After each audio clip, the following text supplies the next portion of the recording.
Alright, some of you need to know how to use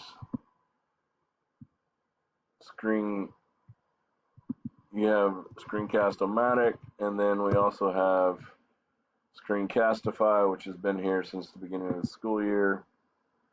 Alright, so you can click on this. It opens up for here. Alright, you're gonna add to Chrome.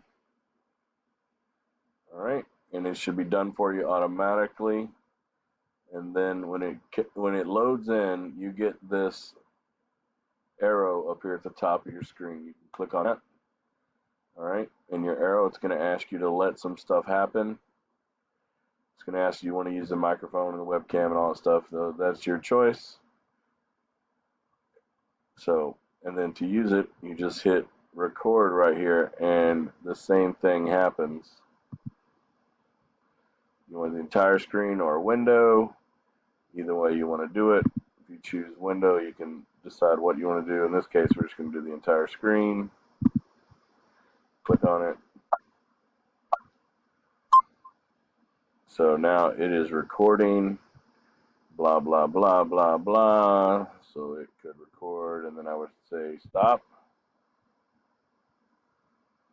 Done, it's done. Then it gets here. Skip the tour. You can come up here at the top, rename it like we're supposed to, as always. Your last name / whatever we have. Call it color grid. All right. And then you can copy this link right here. Copy this link, and you can put that right onto your Google Classroom. So copy link is copied. It's good going like that. All right. And so that's how you use this one.